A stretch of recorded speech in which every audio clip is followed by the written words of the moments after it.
मुसळधार पावसाच्या तुम्हा सगळ्यांना खूप खूप शुभेच्छा. आपण याच पावसाची वाट पाहत होतो का? 3 ते 4 जुलै किंवा 4 ते 5 जुलै भरपूर पाऊस पडणार आहे आणि त्या दिवसाची सुरुवात झालेली आहे. मस्त गरमागरम चहा घेतला आणि मस्त पावसाचा आस्वाद घेतच होतो. तेवढ्यात असं वाटलं की चला बाहेर पडूया.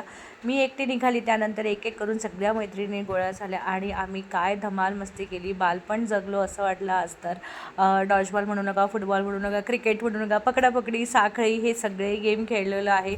प्रत्येकच गोष्ट कॅप्चर झाली नाही, कारण सगळ्याच जणी खेळत होत्या. कधीतरी मध्ये कॅप्चर करण्यात आलं, पण इतकी मजा आली. आज आम्ही 10 वाजता निघालो होतो आणि दुपारी 1 वाजता घरी पोचलेलो आहे आणि सगळ्याच जणींनी खूप मजा केली. तुम्हीही अशी मजा केली असेल किंवा नसेल केली तर नक्की करा. पावसाचे दिवस आहेत, परत परत हे दिवस येत नाही आणि इतकं शांततेने, इतक्या आनंदाने आपण जगत नाही. तर ही मजा करून घ्या. आणि डान्स रील हे होणार नाही असं कसं झालं. आणि हे गाणं तर तुम्हाला कळलंच असेल, घोडे जैसी चाल हाथी जैसी दुम, नाही नाही नाही नाही, हाथी जैसी चाल घोडे जैसी दुम, असंच काहीतरी.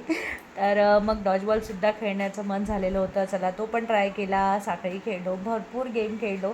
थोडे थोडे थोडे नियम समजण्यापुरते, पण मजाच येते आणि इन्सिडेंट्स होणार नाही असं कसं होईल. हिला काहीतरी झालेलं होतं म्हणून सगळ्याजणी तिच्या मागे की चल बाई तुझी पण हेल्प करून नेतो आम्ही. आणि परत एक थोडासा ब्रेक घेऊन आम्ही परत रील काढली. तर खूप मजा आली. आमच्या इथे सगळे ना वडापाव किंवा सगळ्याच्या गाड्या बंद होत्या, नाहीतर आम्ही सगळ्याजणी मिळून वडापाव खायला जायचं असं ठरलं होतं. पण पाणी इतकं जास्त तुंबलेलं होतं की सगळेच स्टॉल आमच्या इकडचे बंद होते, त्यामुळे नाईलाजाने घरीच जावं लागलं. पण खूप जास्त मजा आली आणि मस्त गेला आजचा दिवस. तर म्हटलं चला आपण तुमच्यासोबत शेअर करूया. तुम्ही ही मजा केली नसेल तर नक्की खाली उतरा आणि नक्की करा. बाय.